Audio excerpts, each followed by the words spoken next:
ಮತದಾನಕ್ಕೆ ಗ್ರಾಮದಲ್ಲಿ ಪ್ರತ್ಯೇಕ ಮತದಾನ ಕೇಂದ್ರ ಹಾಗೂ ಮೂಲ ಸೌಲಭ್ಯ ಪೂರೈಸದ ಹಿನ್ನೆಲೆಯಲ್ಲಿ ಮುಂಡಗೋಡ ತಾಲೂಕಿನ ಬಸಾಪುರ ಗ್ರಾಮಸ್ಥರು ಮತದಾನ ಬಹಿಷ್ಕರಿಸುವ ಮೂಲಕ ಮತದಾನದಿಂದ ದೂರ ಉಳಿದಿದ್ದರು. ಬಳಿಕ ಜಿಲ್ಲಾಧಿಕಾರಿಗಳ ಭರವಸೆಯ ನಂತರ ಸಂಜೆ ಮತಗಟ್ಟೆಗೆ ತೆರಳಿ ಮತದಾನ ಮಾಡಿದ ಘಟನೆ ಮಂಗಳವಾರ ವರದಿಯಾಗಿದೆ. ಮುಂಡಗೋಡ ತಾಲೂಕಿನ ನಂದಿಕಟ್ಟ ಗ್ರಾಮ ಪಂಚಾಯತ್ ವ್ಯಾಪ್ತಿಯ ಬಸಾಪುರ ಗ್ರಾಮದ ಗ್ರಾಮಸ್ಥರು ಕಳೆದ 45 ವರ್ಷಗಳಿಂದ ಸುಮಾರು 3 ಕಿಲೋಮೀಟರ್ ನಡೆದುಕೊಂಡೇ ನಂದಿಕಟ್ಟಿಯ ಗ್ರಾಮಕ್ಕೆ ತೆರಳಿ ಮತ ಚಲಾಯಿಸಬೇಕಾಗಿದೆ. ಗ್ರಾಮದಲ್ಲಿ 300ಕ್ಕೂ ಹೆಚ್ಚು ಮತದಾರರು ಇದ್ದರೂ ಈವರೆಗೂ ಗ್ರಾಮದಲ್ಲಿ ಪ್ರತ್ಯೇಕ ಮತದಾನ ಕೇಂದ್ರವನ್ನು ಸ್ಥಾಪಿಸಿಲ್ಲ.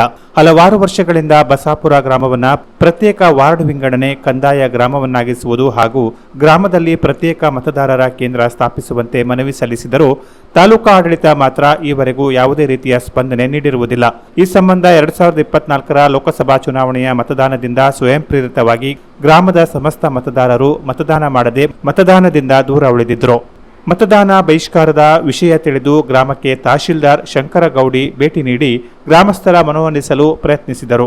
ಆದರೆ ತಹಶೀಲ್ದಾರ್ ಅವರ ಯಾವುದೇ ಮಾತಿಗೆ ಕೇಳದೆ ಜಿಲ್ಲಾಧಿಕಾರಿಗಳು ಸ್ಥಳಕ್ಕೆ ಬಂದು ಭರವಸೆ ನೀಡಿದಲ್ಲಿ ಮಾತ್ರ ಮತದಾನ ಬಹಿಷ್ಕಾರ ಹಿಂತೆಗೆದುಕೊಳ್ಳುವುದಾಗಿ ಗ್ರಾಮಸ್ಥರು ಹೇಳಿದರು.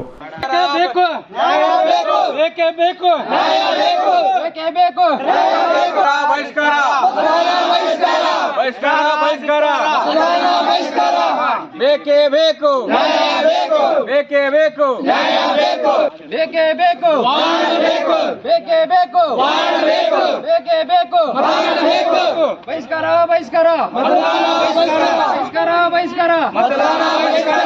ನಂತರ ಜಿಲ್ಲಾಧಿಕಾರಿ ಗಂಗೂಬಾಯಿ ಮಾನ್ಕರ್ ಗ್ರಾಮಸ್ಥರ ಜೊತೆ ಕರೆ ಮಾಡಿ ಮಾತನಾಡಿ ಗ್ರಾಮದಲ್ಲಿ ಪ್ರತ್ಯೇಕ ಮತದಾನ ಕೇಂದ್ರ ಹಾಗೂ ಮೂಲಭೂತ ಸೌಲಭ್ಯ ಒದಗಿಸುವ ಭರವಸೆ ನೀಡಿದ ನಂತರ ಬಸಾಪುರ ಗ್ರಾಮಸ್ಥರು ಸಂಜೆ ಮತದಾನ ಮಾಡಲು ಮತಗಟ್ಟೆಯತ್ತ ತೆರಳಿ ಮತದಾನ ಮಾಡಿದರು.